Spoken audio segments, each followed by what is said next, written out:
Today is Thursday, September 26th, 2025, and this is William Michael, the Headmaster of the Classical Liberal Arts Academy.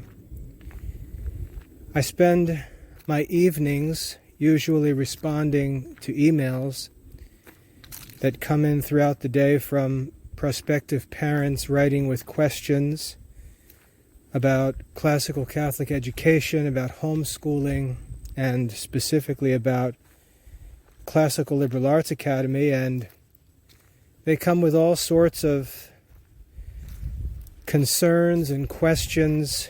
Most of them really have no idea how homeschooling works. They know even less about real classical education. They often come because they find out about the Classical Liberal Arts Academy through a Google search, just looking for something simple like how to help my children catch up in school or alternatives to public schooling. They want to help their children. They don't feel like the modern schools are helping their children to accomplish what they need to accomplish, and they're willing to take matters into their own hands, but they just don't know what to do. And so they contact me, and it's a wide spectrum of circumstances, from parents trying to help kids who fall behind in public schools to Catholic families experienced in homeschooling who've tried other programs, never felt satisfied, and have stumbled upon the Classical Liberal Arts Academy later in life. So a very wide spectrum.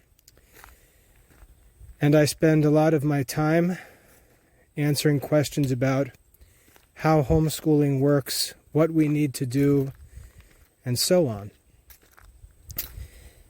To try to cut off some of these questions, I'd like to post a talk on this topic of how to manage homeschooling. How to manage homeschooling. And I'm going to be very frank right up front, because the only way that we can succeed in the real world is to speak honestly about the real world. We have to be honest. We have to be frank about things. We can't act like a bunch of salespeople. We can't act like cheerleaders. We can't act. We have to be honest and realistic. We have to be practical. As human beings, we're limited. We're limited in time. We're limited in resources. We're limited in energy. There's only so much that we can do, and what we choose to do each day determines what those limited resources are able to do in different areas of life, like education. So we have to be realistic, because we can't just sit around and let ideas fly all over the place and talk all kinds of nonsense just to hear ourselves. We've got to be realistic. There are 24 hours in the day. We'll need 5, 6, 7, 8 hours of sleep. That knocks out a third of the day right there. What we do with our waking hours will determine what we're able to get done in education. What we do with our money will determine what we can do with education. What we do with our time and energy will determine what we can do in education. And for most people, and this is true for all of human history, for most people, education is going to be given a very little amount of time, amount of money, amount of energy. And that's why education has always been what it has always been, and why it is what it is today. Very low standards, very low achievement, because We give our attention, our time, our energy, our money, everything we have, we distribute it to a million different sources to serve a million different interests, and then we look at education like it's some intruder bothering us. And if we were to begin with the very first question and ask, why did God make us? Why did God make us? The answer to that question begins with to know Him. God made us to know Him. When we consider our nature as creatures and ask, what are we? What is a human being? The answer is a human being is a rational animal. A rational animal. An animal, a living thing that is, created in the image of God with understanding, with reason, with free will to make deliberate choices. What we are has everything to do with education. So when you think about how little attention, how little time, how little energy, how little of our budget is given to education, you can see that human life is commonly disordered. Aristotle discussed the end, the chief or ultimate end of the human life, and remember he's saying this 350 years before Christ as a philosopher, not as a theologian. He said that the chief end of the human life is to practice virtue and to seek the happiness of all men. And he explained that this is in philosophy referred to as political science, and don't get that confused with modern politics. Aristotle was talking about the science of seeking the happiness of all men. That's what he meant by political science, and he explained that this is sought by means of philosophical study and living according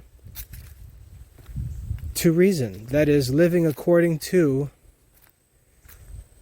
the results of those philosophical investigations, living according to reason, which is wisdom. We're not born with this knowledge. This knowledge is not easy to obtain. It's actually very difficult. If you read the opening chapters of the book of Proverbs, it explains that wisdom is very difficult to obtain. We have to pray for it. Proverbs says we have to cry out to God for it. We're told that we need to seek for it as for silver and gold, believing that nothing compares to wisdom in value.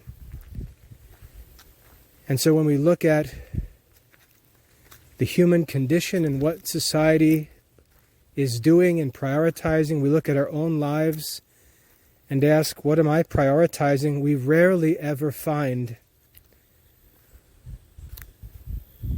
a life devoted to wisdom. And so my answer to parents, when parents ask, what do we need to do to give our children a great education? My answer is to stop the discussion and say, we don't need to talk about the children. Let's stop talking about the children. Because the lives that we're living as adults put the children in terrible circumstances and take away from them the opportunity to have a good education. Let's not talk about the children. Let's not talk about what the children need to do or what the children's schedule needs to be or what books the children need. Let's not talk about the children. Let's stop and talk about ourselves.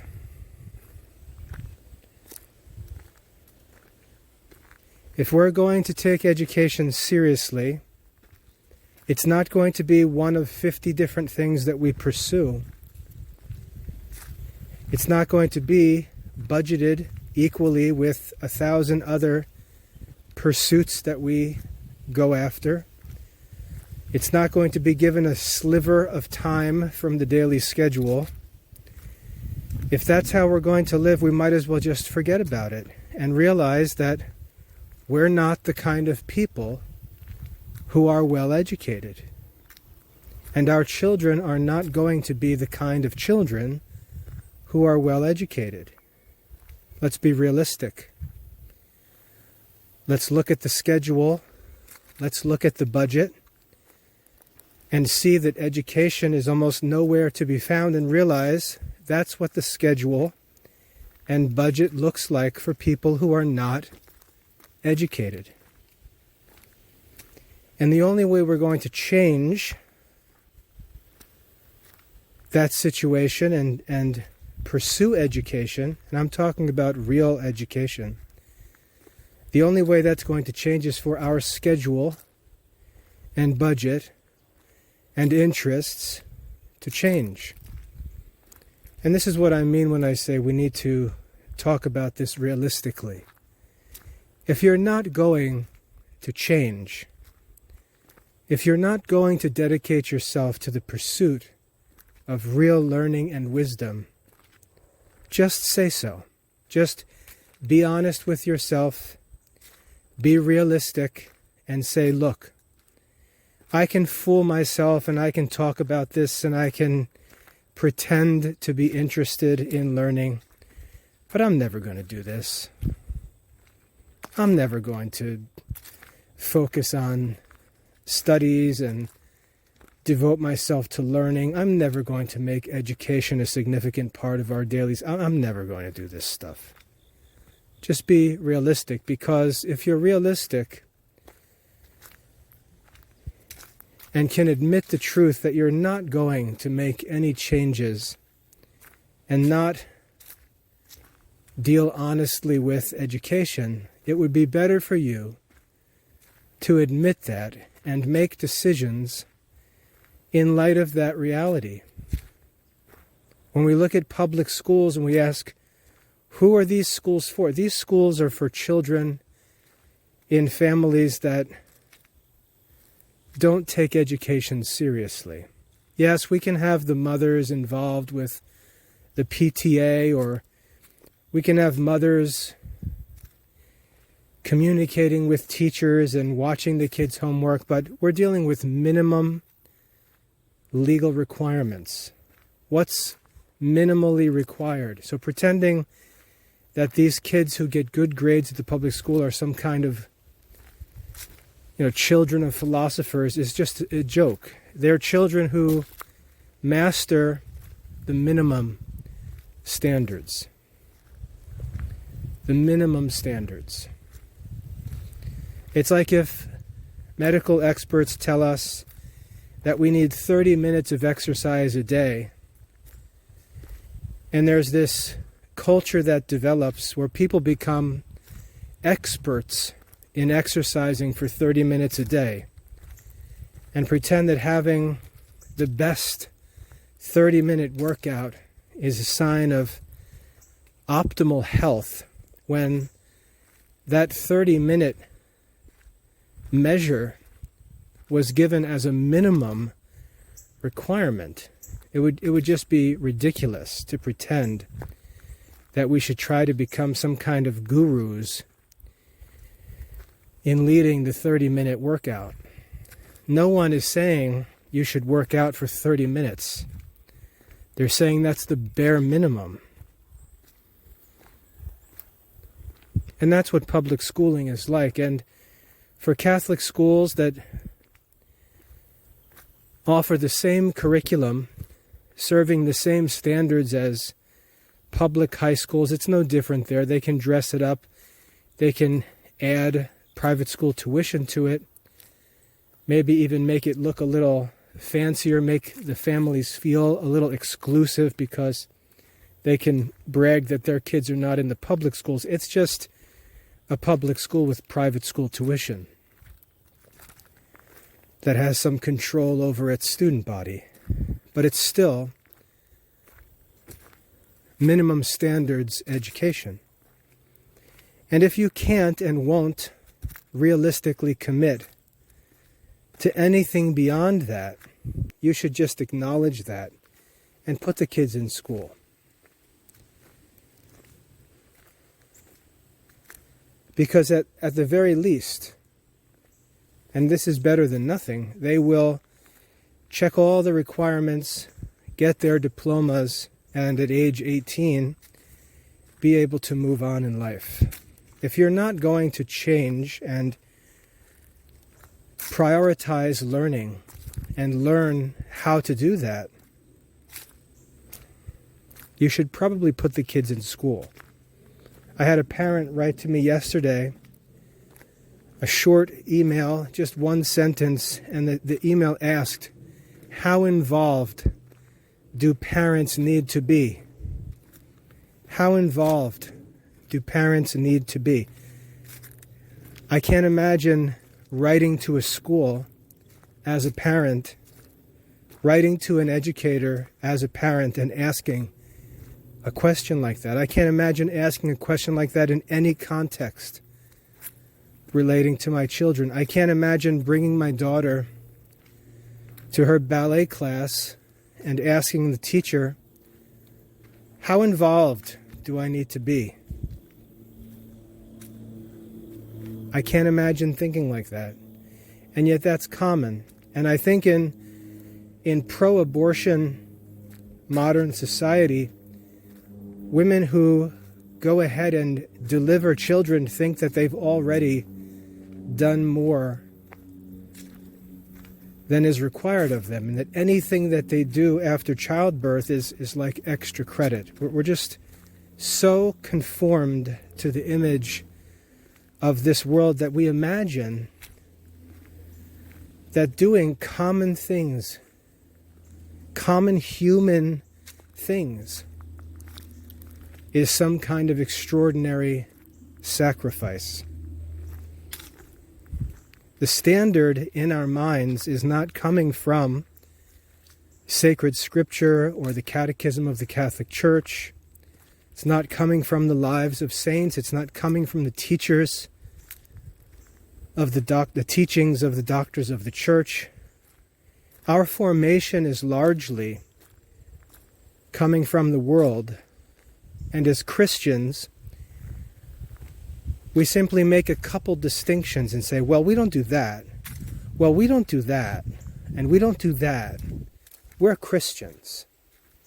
We don't abort our children. We give birth. We're Christians. But when it's time to educate them, we ask, how involved do I actually need to be in this nonsense? So if you're not going to commit to learning, and again, I'm not talking about your children, I'm talking about you.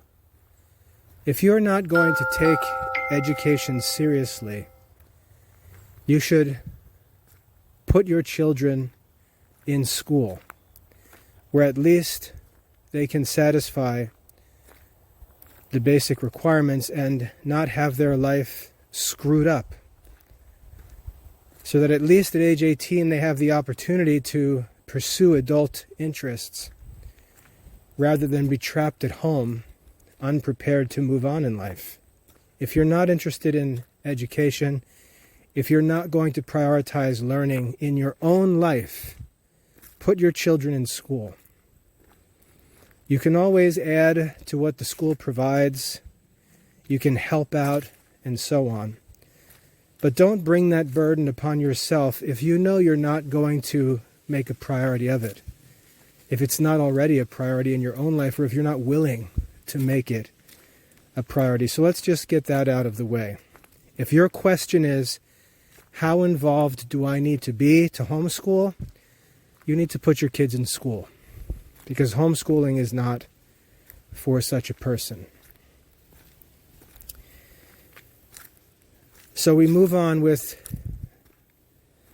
parents who don't have that attitude. I don't want to say attitude, because it could just be a realistic set of circumstances. I don't mean to make it sound like it's evil. You could simply be in circumstances where you are not going to be able to devote yourself to education. And there's nothing that you're going to be able to do about that. For example, if you are sick and you can barely get yourself through your day doing basic physical tasks, you're probably not going to be able to handle or give time to learning. If you have to work, if you and your husband, or if you're a single parent and you have to work all the time just to pay the rent or put dinner on the table, you're not going to have the time or leisure or freedom to devote yourself to education, and your circumstances may just not allow it. If you're interested in homeschooling and your spouse is not interested, or if your spouse is distracting and doesn't support your ideas, you realistically may not be able to homeschool your children. And we need to evaluate that situation, those circumstances, realistically. You can always help your children as they go to school. But homeschooling really is something different. If you think that homeschooling is a way to give less attention to education, I hate to say it, but you're crazy. If homeschooling publishers and salespeople are telling you that homeschooling is easier than sending your kids to school, they're lying to you to sell you products. And if you fall for that, again, you're crazy. Homeschooling is much more difficult for a parent than sending a child to school. Let's just be honest and realistic. So let's talk to parents who say, I am interested in making learning a priority in my life and in leading my children in doing the same, because that's really what homeschooling is about. What homeschooling is really about is saying education is a priority in my life. And I would like to not only pursue it as a priority in my life, and notice I'm saying my life, I'm talking about the parent. Not only is education a priority in my life, but I would like to lead my children and make it a priority in their lives as well, at least while they're living under my control as minors. We are going to make education a priority. That means that when we look at our schedule, it is manifest that education is a priority. We can see that on the schedule. If we look at how our energy is used each day, where our energy goes, education is a priority or the priority. If we look at our budget and see what we're spending money on, it's not being machine gun fired all over the place, but it's being used to fulfill specific goals and serve specific priorities. And one of those priorities, if not the priority, is education. If that's how you live, or if that's how you're willing to live, then I think talking about homeschooling can be realistic. You can actually succeed in homeschooling. And that's how I would ask you first to approach this question. I am an adult. Education is a priority in my life, and I would like to lead my children to share in that life with me. That's the disposition one should have who undertakes the really heroic work of homeschooling in the 21st century. So getting ourselves to that disposition, looking at our lives, examining our lives, and getting our life in order. And what it means to get your life in order is to focus on your goal. Aristotle said it's necessary for us to understand the chief end of the human life because it's a target, like an archer's target, and everything needs to be directed to the target. When we realize that as rational creatures, composed of body and soul, made to the image and likeness of God, gifted with understanding, with reason, with free will, education should be a priority in a human life. It's not a Christian thing, not a Catholic thing, it's a human thing. And when we look around and see how many human beings do not make education, do not make learning a priority, we can understand why the world is so screwed up. Cows are doing what they're supposed to do. Dogs are doing what they're supposed to do. Flowers and trees are doing what they're supposed to do. The clouds, sun, moon, stars, the oceans, they're all doing what they were created to do. But men are not doing what they were created to do. They were created to be wise and virtuous. They were created to order things in their control according to wisdom, and they don't even seek wisdom. And so everything that's supposed to be in human control is just flying out of control all over the place, or is ordered to foolishness. And that's the society we live in. So to say that I want to make education and learning my priority is simply to say I want to live like a human. Jesus said, "Be perfect, as your Father in heaven is perfect." And what it means to be perfect is to be what you're supposed to be complete. One of the qualities that Aristotle gives for describing perfection is the ability to reproduce oneself.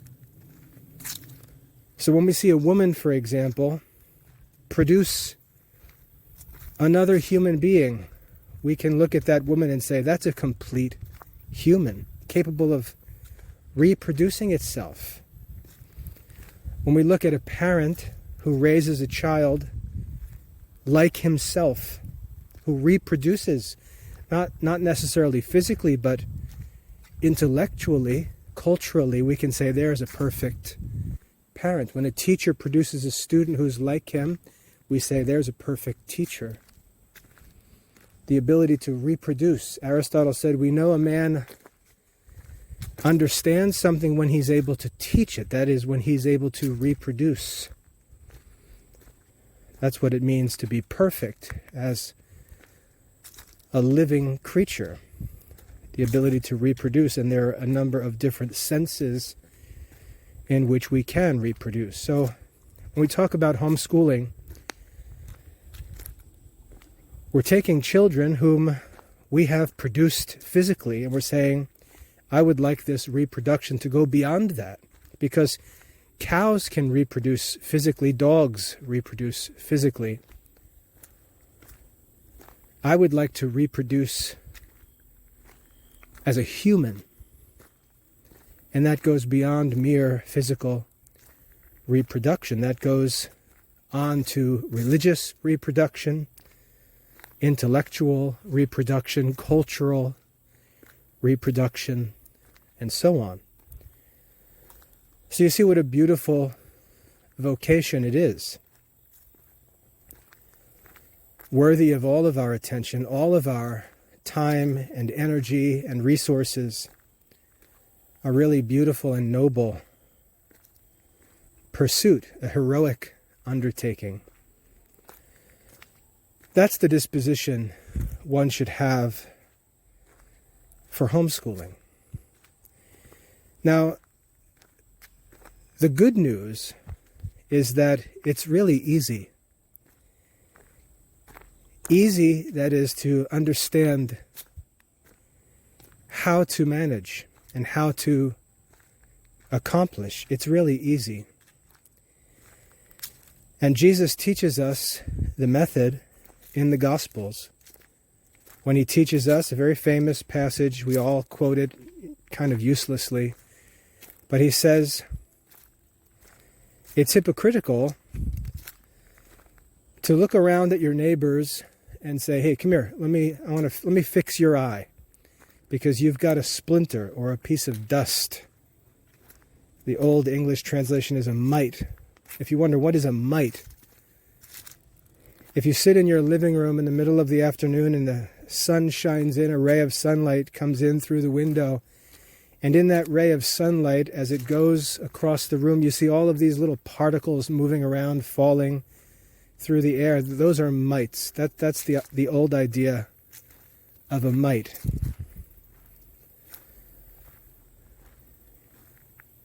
The hypocrite goes about looking at other people, thinking that the job is to fix everyone else.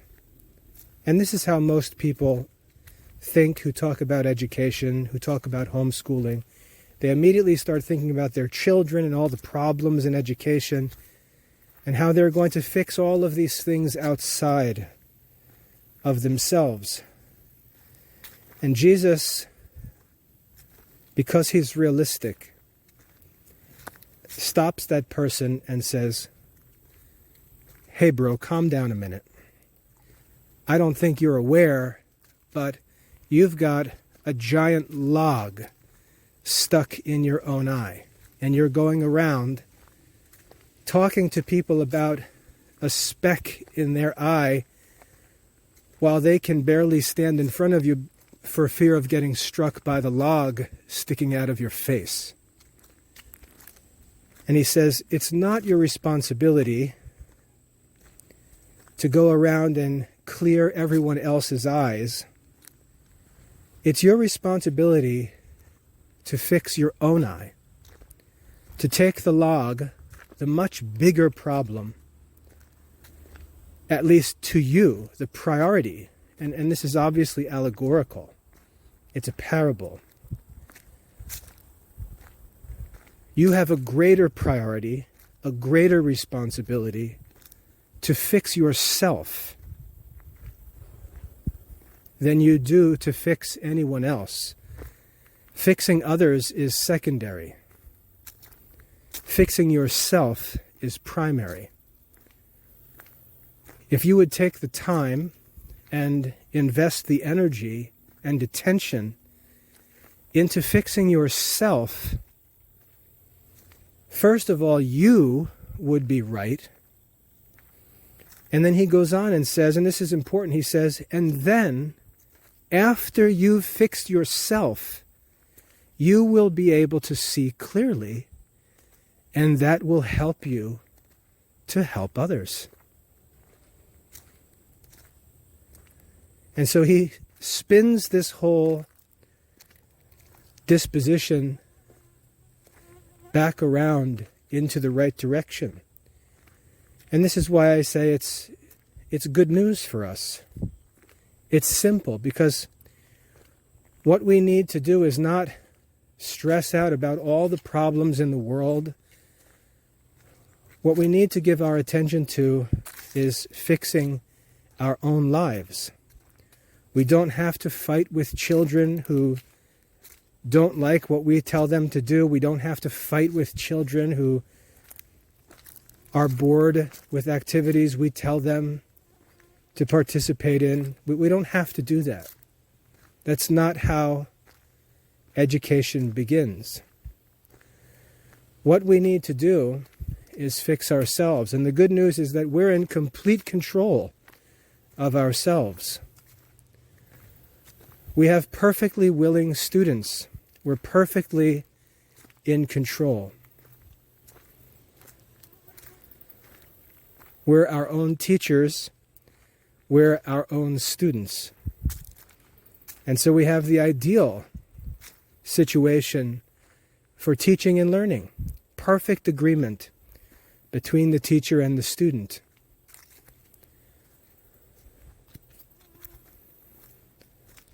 It's very easy because we have to fix ourselves. And so we don't need to ask, what do the kids need? What do the children have to do? What subjects need to be taught to the children? What books do we need for the children? What resources do we need for... We don't have to get into any of those foolish homeschool conference or homeschool catalog marketing discussions. None of that.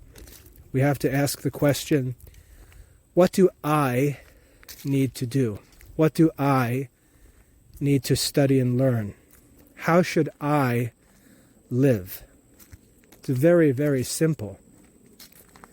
How should I live? And we just need to chill out, worrying about the kids, because if we fix ourselves, we'll be able to see clearly and help our children.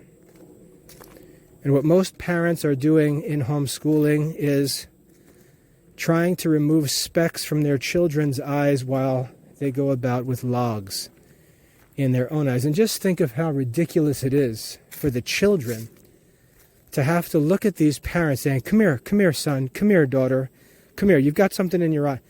And meanwhile, mom or dad has a log in his own eye. That's what homeschooling is like in most families. The children know dad doesn't study any of this stuff. Mom doesn't study. They spend all their time just flitting around like social butterflies, watching TV, gossiping, watching the news, doing who knows what nonsense. And then they try to lecture us kids and tell us how important learning is and how important the Bible. Give us a break. We see right through this hypocrisy because you have a giant log sticking out of your eye.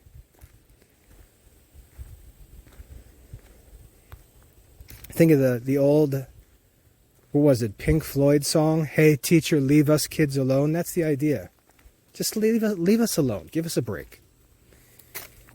That's what happens when education is hypocritical, and that's the norm in modern schools where kids see their teachers are not learning. Their teachers are not philosophers. Their writing teachers are not authors. They're not going home on the weekend or spending the summer studying. Their teachers are posting all their vacation pictures the day school gets out. They show their kids what they really want to do, what they think is actually important. The kids aren't stupid. And Jesus teaches us if we want to actually produce good, we have to fix ourselves. That's the ultimate source of influence, the ultimate persuasive appeal is our own example. And that's good news for parents. So what I'd like to recommend is you stop talking about the kids and let's talk about you. Let's talk about what we adults are going to study, what we adults are going to do, what we adults need to learn. Because guess what? It's the same stuff our kids need to learn. In the Dominican life, there's a motto that you cannot give what you do not have. Contrary to what the homeschool booksellers will tell you, if you don't study a subject, you're not going to teach your children that subject. It's ridiculous how people even pretend to fall for that as they're swiping their credit cards to buy books. Just shows how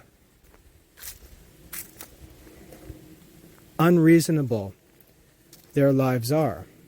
You cannot give what you do not have. And if you would just get it yourself, you would then be able to help your children get it because you already have it and you know how to get it. So my advice is focus on your own studies. What do you need to study? You need to study the same things your children need to study. They need to study those things because they're humans. You need to study the same things.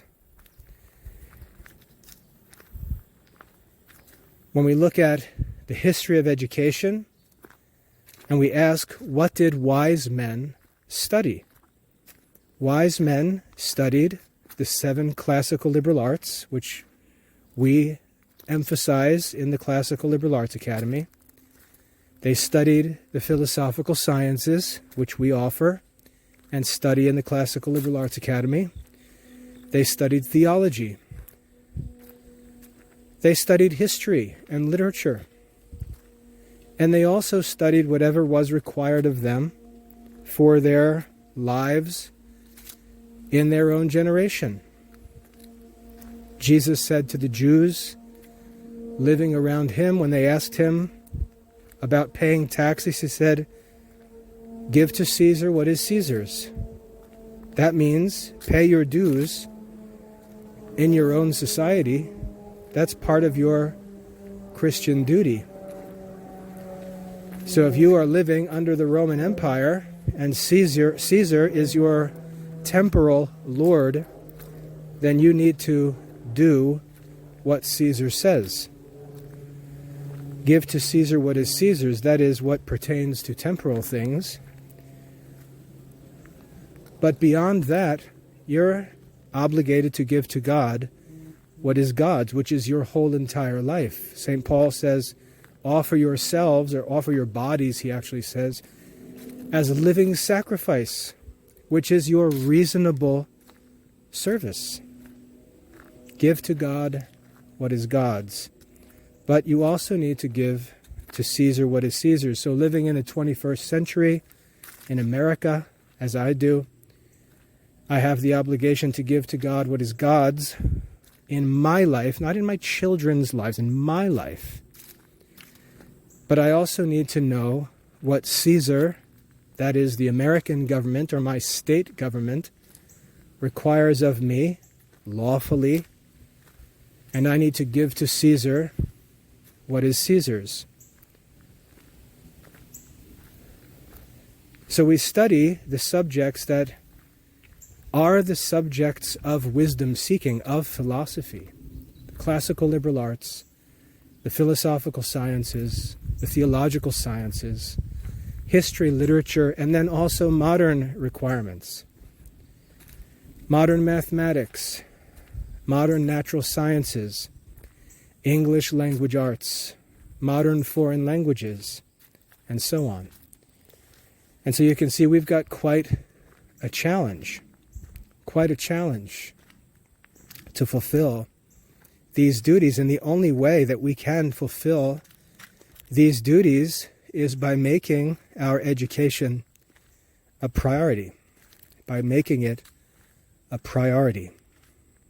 And if we do that, if we make it a priority, we will learn how to study these subjects, how to learn these subjects efficiently.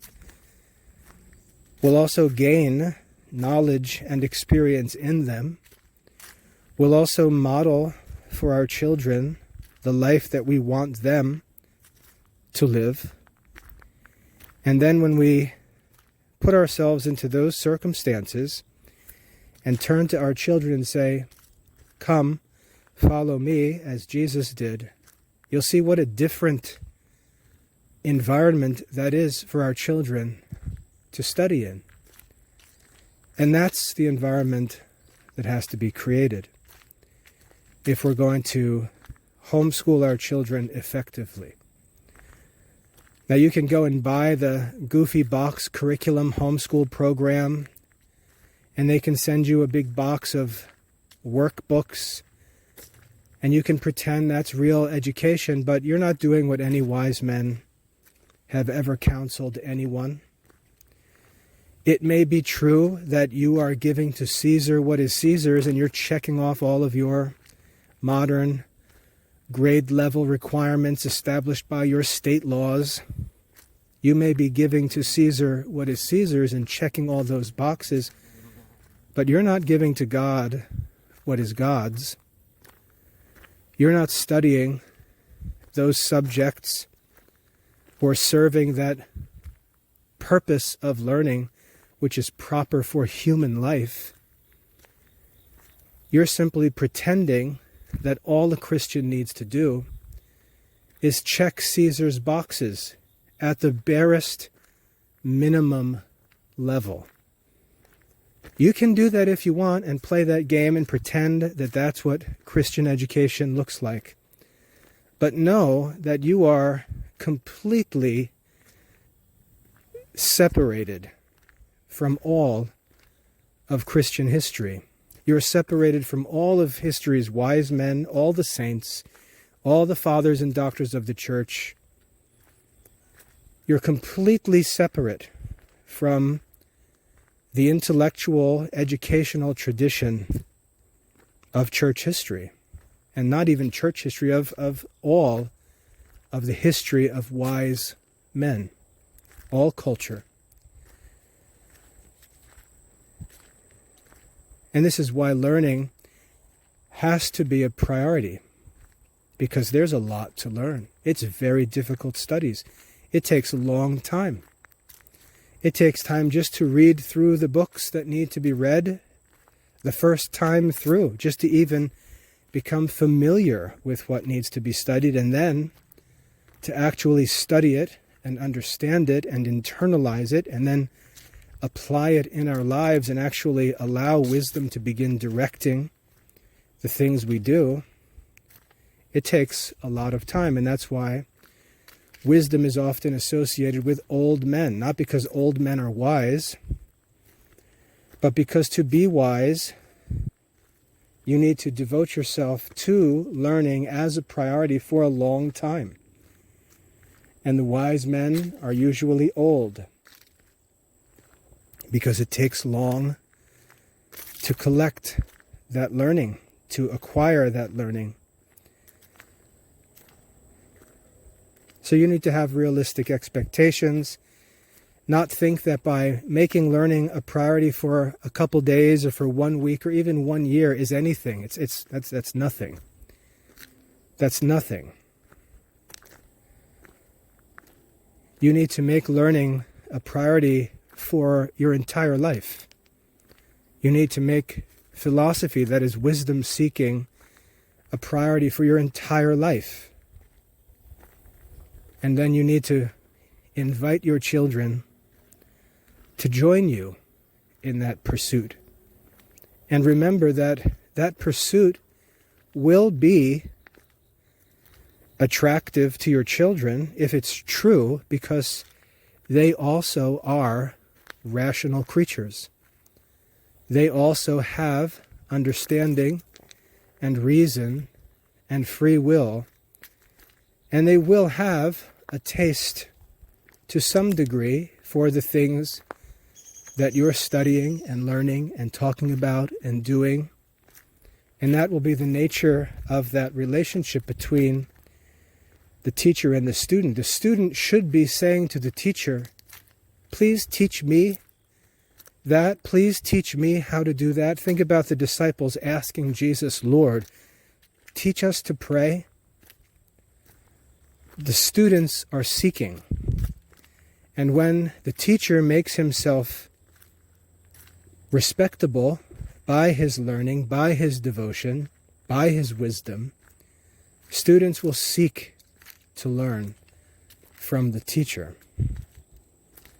That's the right context for real education. And the only way for that to be present is for the teacher to become that respectable, wise leader, example, and so on. That's what we need to do as parents. So I think it's much more exciting if you're sincerely interested. It's much more exciting to be told that what you need to do is devote yourself to study.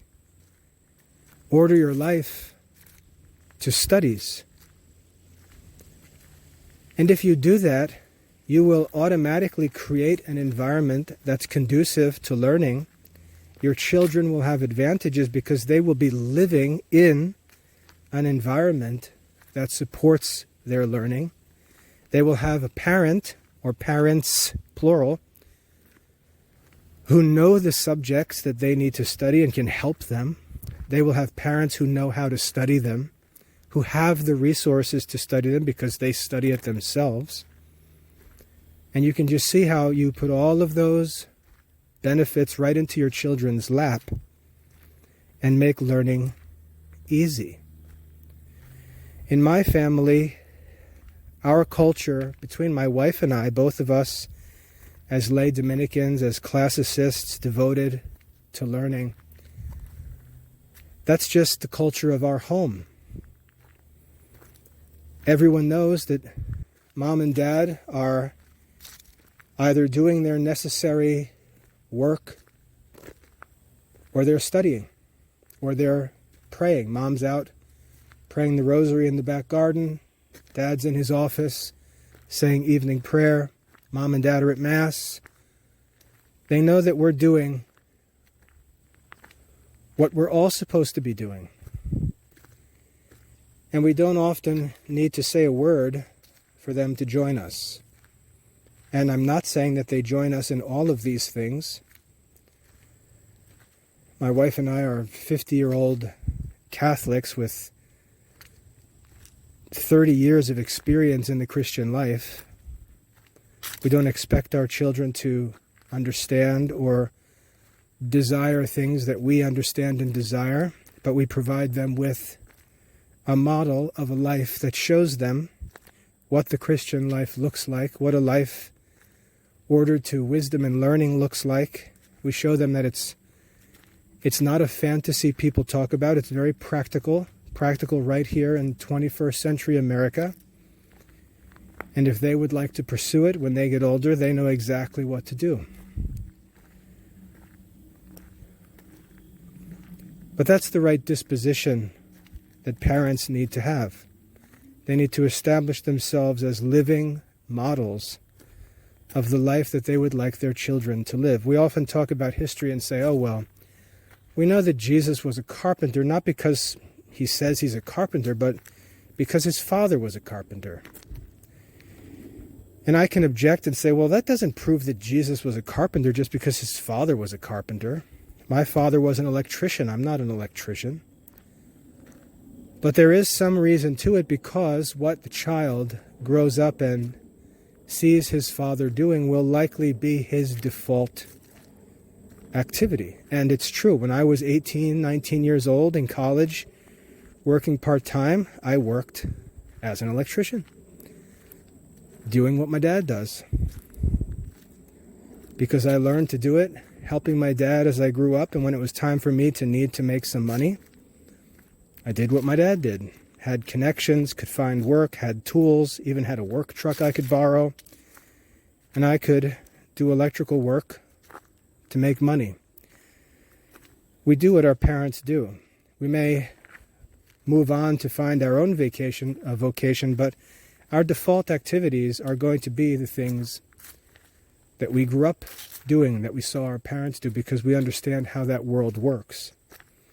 And if we have parents who are studious, philosophical, religious, devout, our children are going to see that as normal. They're going to know how that life works. And they're always going to be comfortable with that life, even if they pursue some other things, even if they have their young adult quote-unquote rebellion, which I really don't think is a rebellion at all. It's just a time spent flapping their wings, learning from experience a little bit, the things that they had already learned from their parents. They're going to feel comfortable settling into the life that they watched as children, a happy, beautiful, meaningful life of learning as a human being.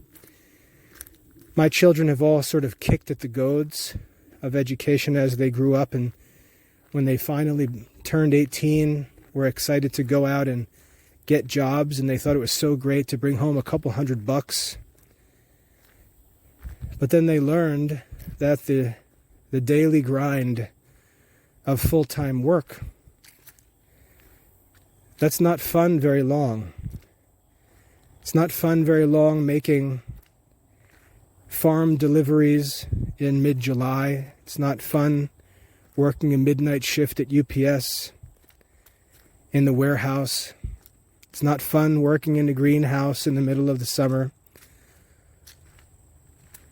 They quickly learn that man is really not made for physical labor, and he tires of it quickly because he's an intellectual being, and his real effectiveness, his real productivity, his real fulfillment comes through work that pertains to the soul. Not exclusively the soul, but the soul and the body, but predominantly the soul.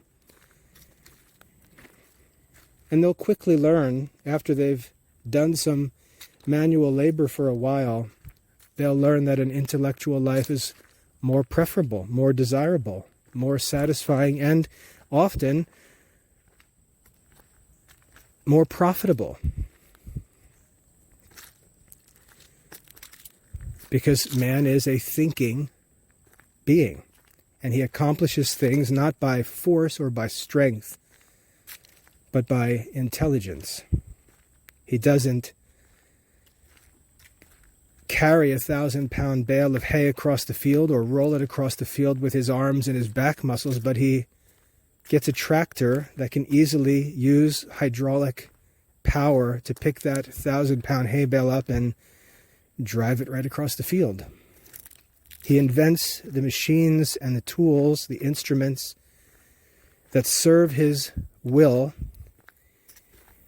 and they allow him, intelligence allows him to have the strength of 100 men. That's the power of human life. Not to do,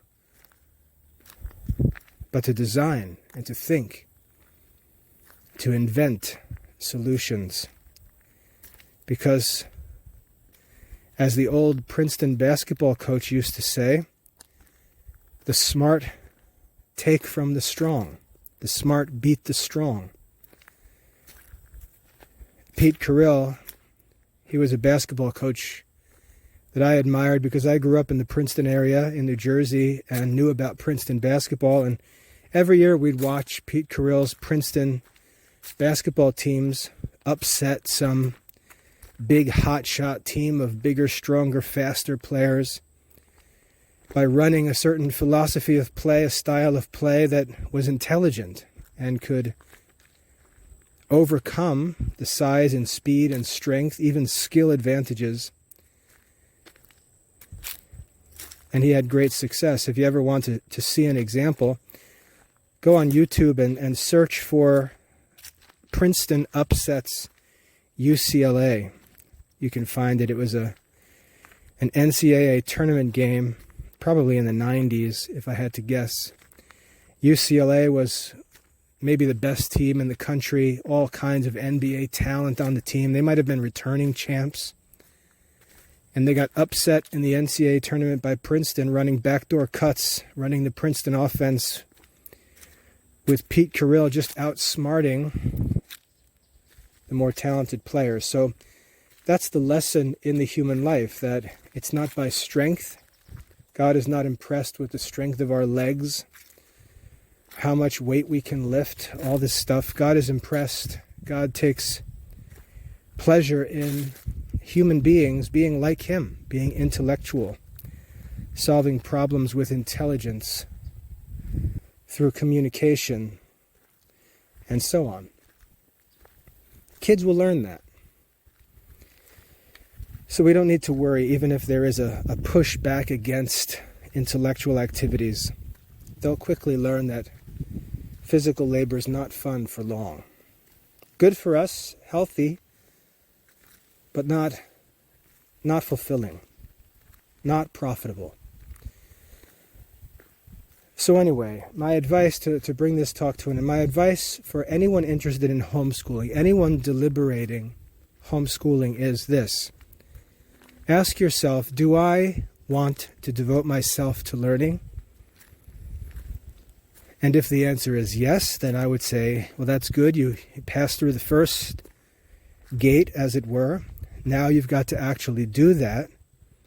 My advice on how to do that, as one who does that, and I would ask you, if you think about other study programs, schools, homeschool resources, how many of them are actually managed by people who live the life they talk about? I do. And I developed the Classical Liberal Arts Academy to serve people like me who are devoted to learning, who want to learn, who don't want to play games, who aren't looking to collect books or fill bookshelves to take pictures of, but actually want to study. The CLA is designed for people who actually want to study. It's very cheap to study because if we're going to study, we can't afford to spend a lot of money.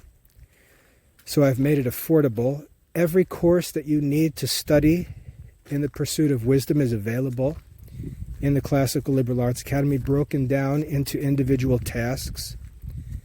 And you can get started today.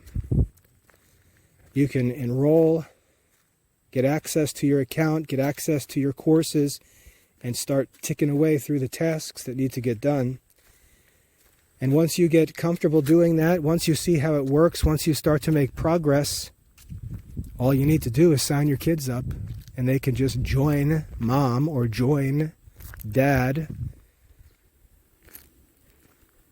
and have their own set of studies. It's really that simple. When the parents study, homeschooling is easy. All of the confusion in homeschooling is caused by parents who are trying to pretend that they're interested in education when they're not interested in education. That's where all of the confusion comes from. If you actually study yourself, leading your children to study is very easy because you're already doing what they need to do. You could even be using the same system that they need to use, learning the same lessons they need to learn, taking the same quizzes, completing the same assignments they need to complete. You can just see how easy that would be. And that's how homeschooling should work. And in the Classical Liberal Arts Academy, that's how homeschooling can work. And that's what makes us different from all the rest. I hope that's helpful. I'm going to cut off there. If you have any further questions, feel free to write to me. My email address is mail@classicalliberarts.com. But the bottom line is you need to study. And you can start today. So get on the site at classicalliberarts.com. Go to the enrollment page where it's got the enrollment process described and get to work. Because ultimately that's what your kids need you to do. They need you to study. Take the log out of your own eye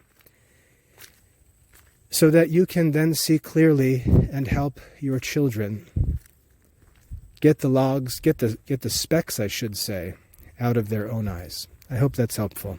God bless.